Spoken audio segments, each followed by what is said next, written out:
Excuse me, sir. This is the Jerusalem but very British Broadcasting Company. I believe you're a witness to yesterday's events up at Golgotha.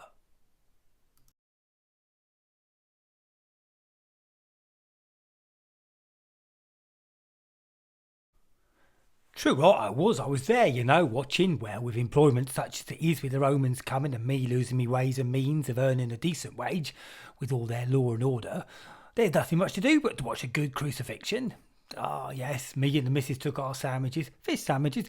Managed to get whole fish and a whole loaf of bread from Jesus just a few weeks ago when he was in the country, feeding everybody.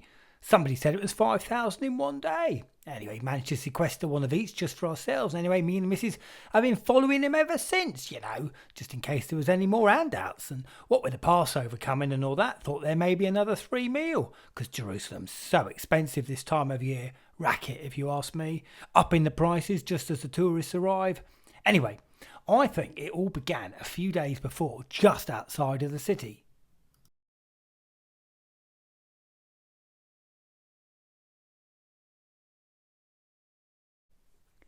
Me and the missus had just decided to rest a bit and were hung back from all the crowds, hanging on his every word they were.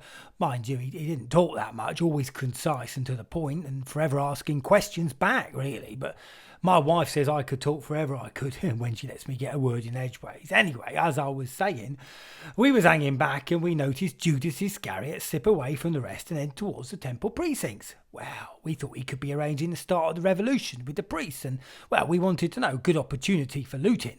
I could get back to work. So we followed, and sure enough, he enters the temple precincts, has a word in someone's ear, and hey presto, he enters and gets through.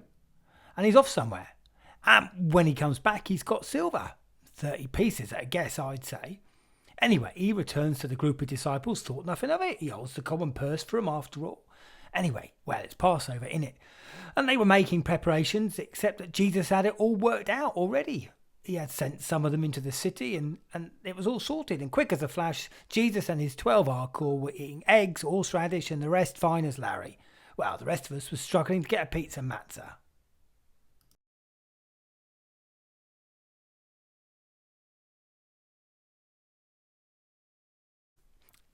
Anyway, something happened whilst they were all up there. Apparently he asked which one was to betray him.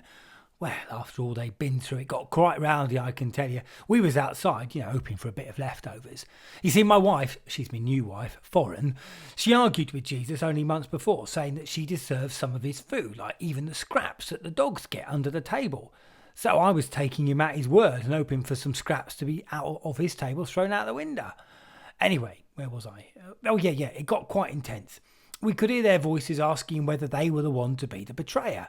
Well, we heard Judas ask, and the room went quiet, and we could hear Jesus' response quite clearly. You have said so. Well, blow me, he knew. He knew. He knew about the money. He must have done. He broke the tension, though, by continuing the Passover traditions, but just as I'm thinking to myself, yep, I know what's going on in the ritual, with about an hour to go, well, he goes nuts and changes it, doesn't it? Gives it new meaning. The bread, he said, was his body, the wine, his blood. He shared it round them, and then they sung, as is custom, but, I'd say that John has a beautiful voice. Being the youngest, though, I guess he'd done a lot less shouting when fishing with the rest.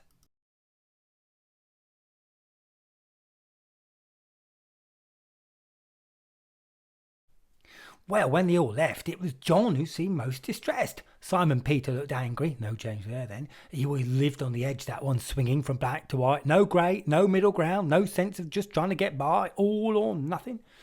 Anyway, they all went up to the Mount of Olives, and then Jesus separates them off. He takes the sons of thunder and Peter and goes up further up the mount.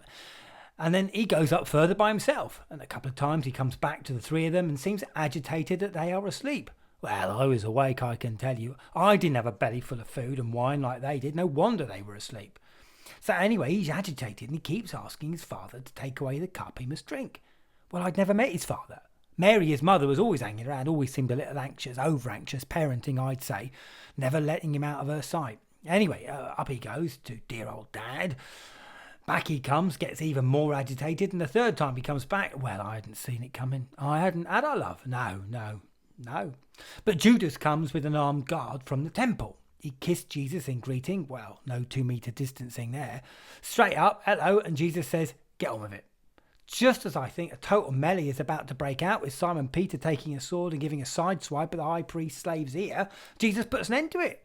And Jesus looks at us and says, "Have you come out with swords as if I were a bandit? I've been in the temple teaching. You've had your chance then, not like this." Well, you could have heard a pin drop. And he spoke once more. "This is the fulfillment of the scriptures." Well, I always knew I should have paid more attention to the rabbi before my bar mitzvah, so I didn't have a clue. Nor did the disciples, it seemed, because when I looked round, they'd all gone. The only one I saw was Peter himself, sneaking along behind at a distance.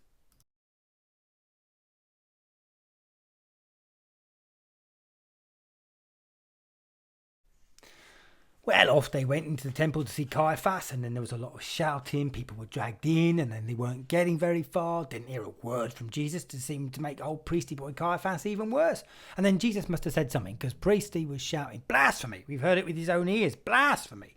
And then they was all chanting, "Death, death, death." Well, now, I've got a pretty strong constitution, but what we heard then was just obscene.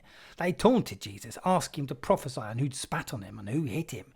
I turned away so I couldn't hear. And there he was. Peter, bold as brass in the temple precincts, chatting to people. He was getting agitated and shaking his head with everybody that spoke to him. And then the cock crowed for sunup. I think it crowed a couple of times before, I'm not really sure. But that grown man burst into tears and sped off running. Well, it's all going on here, I thought to myself, and just as we was thinking about grabbing some food from somewhere, up arrives Judas. God, dear, don't want to get that one wrong, do I? Up arrives Judas, bold as brass, storms into the chief priest. Well, we could hear a bit of an argument, and he throws the silver coins back at them and storms out. Well, that was the last we saw of him. But we've heard he committed suicide. Oh, poor chap. Anyway, shame.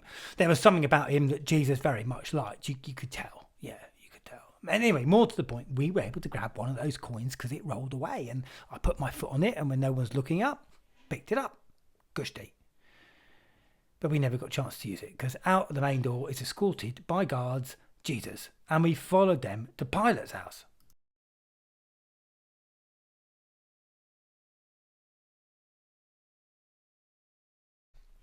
We positioned ourselves as close as we dared, couldn't see anything, but heard a lot. Pilate seemed ponderous, Jesus silent, and the chief priests were wailing and shouting as if they were discussing the occupation itself. So as the morning went on, more and more people were gathering. Word had got out. There were some terrorists from the hills mingling around also. Pilate finally loses patience and says to everyone, "Right there, your choice. I'll release either Jesus Barabbas or Jesus called the Messiah."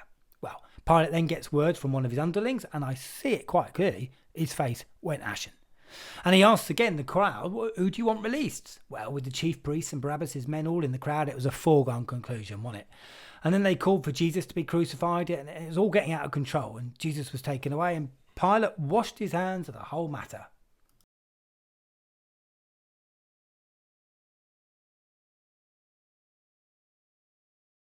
Well, off we went to get some food, and while we were sitting there with the other tourists, sometime later on the main street, we saw a big hullabaloo.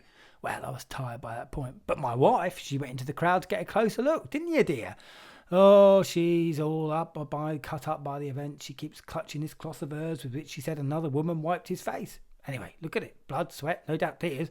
Apparently he's now got a crown of thorns and he's carrying a cross. Well, he was for a bit, but he couldn't cope, so they grabbed a man from Cyrene by the looks of his clothing, and he was carrying it. Well, when I saw what was going on, I grabbed my wife and we ran ahead, for we knew they were going to Golgotha, and we got ourselves a nice viewpoint, and me and my wife gets out our loaves and fish. Well, there was me scrabbing round for food, and she had it in her bag all the time. Anyway, marvellous woman, she is marvellous.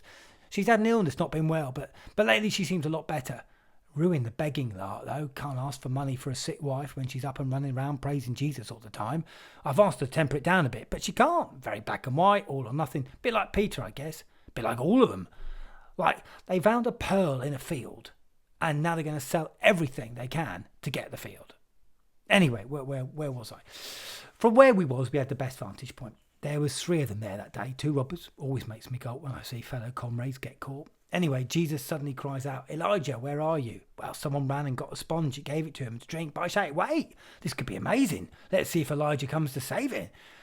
But before that could happen, Jesus cried out one more time, and his legs went down, his head lowered, and that was it. Except it wasn't. It was like the wrath of the heavens were unleashed. The world shook. I got hit by a falling rock from somewhere. Look, see the bruise in the middle of me conker. And, well, in the middle of it all, the centurion on guard proclaimed to all and sundry, surely this was the Son of God. And you know what? He had a point.